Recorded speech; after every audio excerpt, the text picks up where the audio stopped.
જય શ્રી કૃષ્ણ.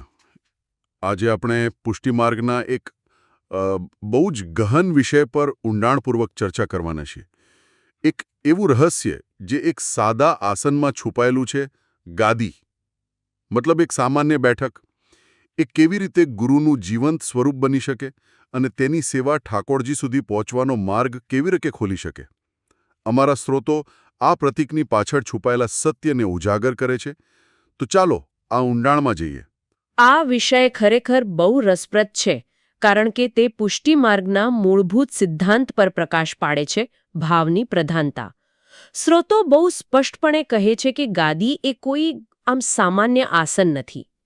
તે શ્રી વલ્લભાચાર્ય મહાપ્રભુજી અને શ્રી ગુસાઈજીના સૂક્ષ્મ સ્વરૂપનું પ્રતિનિધિત્વ કરે છે, એમના ગુરુ તત્વનું.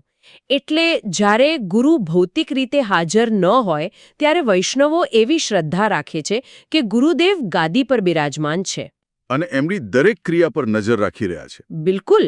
આથી ગાદી સેવા એ વાસ્તવમાં ગુરુ સેવા જ બની જાય છે. એટલે કે આ તો એક ભૌતિક વસ્તુને જીવંત હાજરી તરીકે જોવાની વાત થઈ. આ તો શ્રદ્ધાનો એકદમ ઉચ્ચ સ્તર કહેવાય. તો સ્ત્રોતોમાં આ ભાવ પાછળનું મુખ્ય કારણ શું દર્શાવવામાં આવ્યું છે? શા માટે એક આસનને આટલું બધું મહત્વ આપવું? જુઓ, કારણ એ જ છે કે ભગવાન સુધી પહોંચવાનો માર્ગ એ ગુરુ દ્વારા જ ખુલે છે. બરાબર. અને ગાદી સેવા એ એક કહી શકાય કે એક સતત રિમાઇન્ડર છે, એક એવી વ્યવસ્થા જે વૈષ્ણવને સતત જાગૃત રાખે. એ પોતાના મનમાં એ ભાવને જીવંત રાખે છે કે ગુરુ મને જોઈ રહ્યા છે. ગુરુ મારી સાથે છે. હા, અને મારે ગુરુની આજ્ઞામાં રહીને જીવન જીવવાનું છે. એટલે આ કોઈ દેખાડો કે વિધિ નથી, પણ અંતરના ભાવની એક સતત સ્મરણની સેવા છે. એક પ્રકારની માનસિક શિસ્ત. હા, જે ગુરુની ગેરહાજરીમાં પણ તેમની હાજરીનો અનુભવ કરાવે છે. અને મને એ વાત ખૂબ જ સ્પર્શી ગઈ કે તેની રચનામાં પણ એક ગહન સંદેશ છે. આપણે જ્યારે ગાદી કે સિંહાસન શબ્દ સાંભળીએ ત્યારે મનમાં એક ભવ્ય શણગારેલી છબી આવે, પણ અહીં તો વાત બિલકુલ અલગ છે. બિલકુલ. શ્રોતો તેની રચનાનું જે વર્ણન કરે છે ને, તે તેની પાછળની ફિલોસોફીને જ ઉજાગર કરે છે.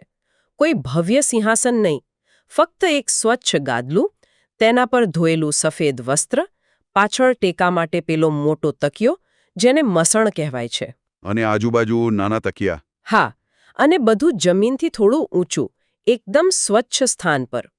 3 શબ્દો પર ખાસ ભાર મુકાયો છે: સરળ, શુદ્ધ અને શાંત.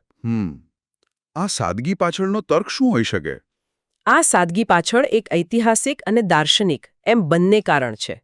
શ્રી મહાપ્રભુજીના સમયે ધર્મમાં આડંબર અને બાહ્ય દેખાવનું મહત્વ ખૂબ વધી ગયું હતું. તેમણે એનાથી વિપરીત શુદ્ધ ભાવ અને આંતરિક સમર્પણ પર ભાર મૂક્યો. તો આ ગાદીની સાદી રચના એ જ વિચારધારાનું જીવંત પ્રતીક છે. ચોક્કસ. તે આપણને યાદ અપાવે છે કે આધ્યાત્મિકતા સાદગીમાં છે, ભવ્યતામાં નહીં. ગુરુ તત્વ આડંબરમાં નથી, શુદ્ધતા અને સાત્વિકતામાં વસે છે. અને શાંત વાતાવરણ? શાંત વાતાવરણ એટલા માટે કે ત્યાં બેસીને મન ભટકે નહીં, પણ ગુરુના સ્મરણમાં સ્થિર થાય. ઠીક છે. એટલે ગાદીનું સ્વરૂપ અને તેની મર્યાદા, એની પાછળ આટલો ઊંડો આદરભાવ છે. પણ અહીંયા એક ગૂંચવણ ઊભી થઈ શકે. જો આટલો આદર અને નિયમપાલન હોય, જેમ કે સ્નાન કરીને સ્પર્શ કરવો, પીઠ ન ફેરવવી, પગ લાંબા ન કરવા, તો શું આ એક પ્રકારની પૂજા નથી બની જતી? સ્ત્રોતો આ બંને વચ્ચે કોઈ ભેદ પાડે છે? આપણે બહુ જ મહત્વનો પ્રશ્ન પૂછ્યો છે, અને સ્ત્રોતો આના પર ખૂબ જ ભાર મૂકે છે. ગાદી સેવા એ પૂજા નથી.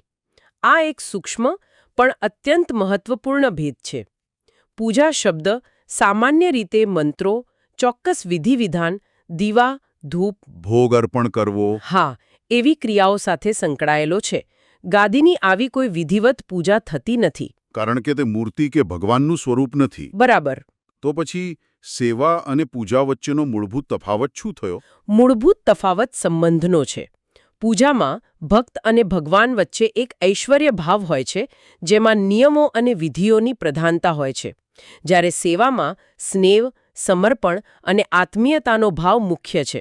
એટલે અહીં કેન્દ્રમાં ભાવ છે, વિધિ નહીં. ચોક્કસ. કેટલાક ઘરોમાં ગાદીજીને તિલક કરવાની કે હાર ચડાવવાની પ્રણાલી હોય છે, પણ તે ફરજિયાત નથી, ખબર છે? મૂળ હેતુ એ છે કે પ્રતીકને જ વાસ્તવિકતા માની લેવાની ભૂલ ન થાય. પુષ્ટિમાર્ગમાં ભાવને સર્વોપરી માનવામાં આવે છે અને આ ભેદ તે જ સિદ્ધાંતને રેખાંકિત કરે છે. વાહ, એટલા બહુ મોટો તફાવત છે. પૂજા એક પ્રણાલી જેવી છે, જ્યારે સેવા એક સંબંધ છે. આ દૃષ્ટિકોણ તો આખી વાત જ બદલી નાખે છે. મતલબ કે નિયમ કરતાં ભાવનાનું વજન વધારે છે, ખરું ને? એકદમ સાચું. આ જ કારણ છે કે ગાદી સમક્ષ વર્તનના જે નિયમો છે તે ભય કે બંધન માટે નથી. એ તો આદર અને પ્રેમની સહજ અભિવ્યક્તિ માટે છે. જેમ કે ગાદી તરફ પીઠ ન કરવી, કે પગ લાંબા ન કરવા. આ નિયમો પાછળનો તર્ક એ જ છે કે જેવો આદર આપણે જીવંત ગુરુને આપીએ તેવો જ આદર તેમના પ્રતીકને પણ મળવો જોઈએ. મને યાદ છે, ઘણા વૈષ્ણવ ઘરોમાં મેં જોયું છે કે બાળકોને પણ નાનપણથી જ શીખવવામાં આવે છે કે ગાદીજી તરફ પગ ન કરવા. હા, એ સંસ્કાર બની જાય છે. શરૂઆતમાં તે માત્ર એક નિયમ લાગે, પણ ધીમે ધીમે તે તેમના સંસ્કારનો અને આદરભાવનો એક ભાગ બની જાય છે. અને આ આદરભાવની ચરમસીમા કદાચ દંડવત પ્રણામમાં જોવા મળે છે. સ્રોતોમાં ચરણભાવ શબ્દનો ઉલ્લેખ છે. આનો અર્થ શું છે? હા, ચરણભાવ એ ગાદી સેવાનો હૃદયસ્પર્શી અને સૌથી ગહન ભાગ છે. ઘણા વૈષ્ણવો દરરોજ સવારે અને દર્શન સમયે ગાદીજી સામે સાષ્ટાંગ દંડવત પ્રણામ કરે છે. તેઓ ગાદીના આગળના ભાગને, જ્યાં ગુરુના ચરણ હોવાની કલ્પના છે, ત્યાં પોતાનું મસ્તક નમાવે છે. આ ક્રિયાને ચરણભાવ કહેવામાં આવે છે. બરાબર. અને આ ફક્ત એક શારીરિક ક્રિયા નથી, પરંતુ અહંકારના સંપૂર્ણ વિસર્જનનું પ્રતીક છે. અહંકારનું વિસર્જન. આ થોડો વિસ્તારથી સમજાવશો? ચોક્કસ. આને આમ સમજી શકાય, જેમ પાણી હંમેશા નીચાણવાળા વિસ્તાર તરફ જ વહે છે, બરાબર. તેમ ઈશ્વરીય કૃપા પણ હંમેશા વિનમ્ર અને અહંકાર રહિત હૃદય તરફ જ વહે છે. દંડવત પ્રણામ એ ભૌતિક રીતે અને માનસિક રીતે નીચું નમવાની ક્રિયા છે. જ્યારે કોઈ વ્યક્તિ પોતાના જ્ઞાન, પદ કે સંપત્તિના અહંકારને છોડીને ગુરુના કાલ્પનિક ચરણોમાં પોતાનું માથું મૂકે છે, ત્યારે તે પોતાને કૃપા ગ્રહણ કરવા માટે પાત્ર બનાવે છે. એક મૌન સ્વીકૃતિ છે કે હું કશું નથી, જે છે તે આપ છો. હા, આ સમર્પણ ભાવ જ ભક્તિનો પાયો છે. પણ કોઈ એમ પણ દલીલ કરી શકે કે આ બધી બાહ્ય ક્રિયાઓ, જેમ કે દંડવત કરવા, પીઠ ન ફેરવવી, વ્યક્તિને મૂળ ભાવથી દૂર કરીને માત્ર નિયમોમાં જ બાંધી દે. શું આ પ્રતીક પોતે જ એટલું શક્તિશાળી બની જવાનું જોખમ નથી કે મૂળ ગુરુતત્વ ભૂલાઈ જાય? આ એક ખૂબ જ વાજબી શંકા છે અને સ્રોતો આ બાબતે પણ સાવચેત કરે છે. એટલા માટે જ વારંવાર યાદ કરાવવામાં આવે છે કે આ બધી ક્રિયાઓ સાધન છે, સાધ્ય નથી. જો દંડવત કર્યા પછી પણ મનમાં અહંકાર એવો ને એવો જ રહે તો તે ક્રિયા યાંત્રિક બની જાય છે. સાચી વાત. અને આ જ વાતને સમજાવવા માટે સ્રોતોમાં મહાન વૈષ્ણવોનું એક સુંદર વાક્ય ટાંકવામાં આવ્યું છે. બહારની ગાદી તો માત્ર પ્રતીક છે, સાચી ગાદી તો વૈષ્ણવનું મન છે. વાહ, આ તો આખી વાતને એક નવા જ સ્તર પર લઈ જાય છે. સાચી ગાદી તો વૈષ્ણવનું મન છે. એટલે કે ભૌતિક ગાદી એ ફક્ત એક રિમાઇન્ડર છે, એક અલાર્મ છે, જે આપણને યાદ કરાવે છે કે અસલી સ્થાપના તો મનની અંદર કરવાની છે. આ ખરેખર ખૂબ જ ઊંડી વાત છે. બિલકુલ. આ જ ગાદી સેવાનો આંતરિક મર્મ અને સાચો અર્થ છે. બહારની ભૌતિક સેવા એ મનને શિસ્તબદ્ધ કરવાનું, તેને તાલીમ આપવાનું એક સાધન છે. અંતિમ લક્ષ્ય તો ગુરુના ઉપદેશોને, તેમની આજ્ઞાઓને પોતાના મનમાં, પોતાના હૃદયમાં સ્થાપિત કરવાનું છે. જો મનમાં ગુરુ બિરાજે. હા, જો જીવન ગુરુની આજ્ઞા પ્રમાણે ચાલે અને જો વિચારો, વાણી, વર્તનમાં અહંકાર ન રહે, તો જ સાચી ગાદી સેવા થઈ ગણાય. આ જ કારણ છે કે શ્રુતો કહે છે કે ગાદી સેવા વિના પુષ્ટિ માર્ગ અધૂરો છે. હા, અધૂરો છે. કેમ અધૂરો છે? કારણ કે ગાદી સેવા એ ગુરુ પ્રત્યેના સમર્પણનું પ્રતીક છે અને પુષ્ટિ માર્ગમાં ગુરુ વિના માર્ગ નથી, આજ્ઞા વિના ભક્તિ નથી અને વિનમ્રતા વિના કૃપા નથી. બસ આ ત્રણેય વસ્તુઓ ગાદી સેવા દ્વારા સિદ્ધ થાય છે. તે એક દૈનિક અભ્યાસ છે જે વૈષ્ણવને ઝૂકવાનું, સ્વીકારવાનું અને સમર્પિત થવાનું શીખવે છે. તો આ ખાસ દિવસોમાં, જેમ કે ગુરુ પૂર્ણિમા કે પ્રાગટ્ય દિવસોમાં, સેવાનો ભાવ કેવી રીતે બદલાય છે?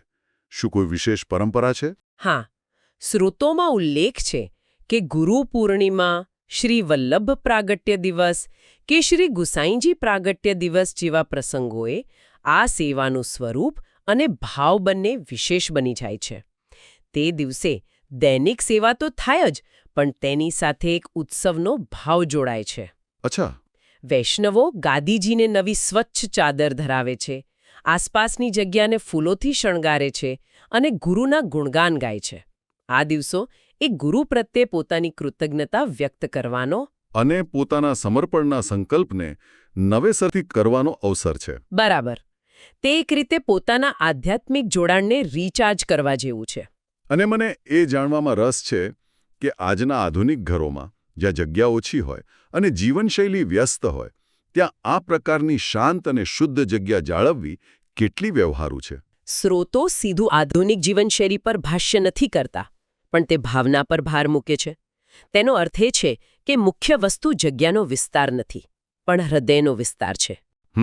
ભલે ઘરમાં એક નાનો ખૂણો હોય, પણ જો તેને શુદ્ધ અને શાંત રાખવામાં આવે અને ત્યાં નિયમિતપણે ગુરુ સ્મરણ કરવામાં આવે તો તે પર્યાપ્ત છે.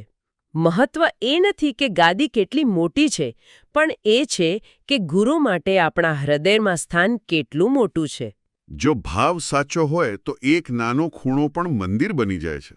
સાચી વાત છે. તો આપણે એક સાદા આસનથી શરૂઆત કરી અને મનના સિંહાસન સુધી પહોંચ્યા. આખી ચર્ચાનો સાર એ છે કે ગાદી સેવા એક બાહ્ય ક્રિયા છે જેની સાર્થકતા ત્યારે જ છે જ્યારે એ જ નમ્રતા અને આજ્ઞાપાલન આપણા વિચારો, વાણી અને વર્તનમાં પણ ઉતરે. બરાબર ને? એકદમ બરાબર. અને સ્રોતોના અંતમાં ઠાકોરજી સેવા અને ગાદી સેવાને એકબીજા સાથે ખૂબ સુંદર રીતે જોડવામાં આવી છે. એવું કહેવાયું છે કે ઠાકોરજી સેવા દ્વારા આપણને કૃપા મળે છે, પરંતુ તે કૃપાને પચાવવી, તેને સાચવી રાખવી અને તેના માટે પાત્ર બનતા રહેવું એ ગુરુ શીખવે છે. બિલકુલ. એટલે ઠાકોરજી કૃપા આપે છે અને ગુરુ તે કૃપાને સાચવી રાખવાનું શીખવે છે. આ બંને સેવાઓ અલગ નથી, પણ એકબીજાની પૂરક છે. એટલે એક વરદાન આપે છે અને બીજાએ વરદાનને સંભાળવાની રીત શીખવે છે. આ તો ખૂબ જ સુંદર સરખામણી છે. હા. અને સ્રોતનું સમાપન એક અત્યંત સુંદર વિચાર સાથે થાય છે, જે આ સમગ્ર ચર્ચાનું નિચોડ છે. સાચું પુષ્ટિમાર્ગીય જીવન તે છે જેમાં ગુરુ હૃદયમાં બિરાજે અને ઠાકુરજી જીવનમાં ચાલે. ગુરુ હૃદયમાં બિરાજે અને ઠાકુરજી જીવનમાં ચાલે. હા. ગુરુનું માર્ગદર્શન જો હૃદયમાં સ્થાપિત હોય તો જ ઠાકુરજીની કૃપા અને તેમની લીલા જીવનના દરેક પગલે અનુભવી શકાય છે. આ વિચાર ગાદી સેવાના સંપૂર્ણ તત્વજ્ઞાનને સમાવી લે છે. આ ચર્ચા પછી એક વિચાર રહી જાય છે. આપણે બધા કોઈને કોઈ વસ્તુને આપણા જીવનમાં ગાદી જેવું સર્વોચ્ચ સ્થાન આપીએ છીએ. પછી તે આપણી કારકિર્દી હોય, આપણા સંબંધો હોય કે આપણા સિદ્ધાંતો. પ્રશ્ન એ છે કે જે પણ આપણા મનના સિંહાસન પર બેઠું છે, શું તે આપણને નમ્ર બનાવે છે અને કૃપાને પાત્ર બનાવે છે કે પછી અજાણતા જ આપણા અહંકારને પોષી રહ્યું છે?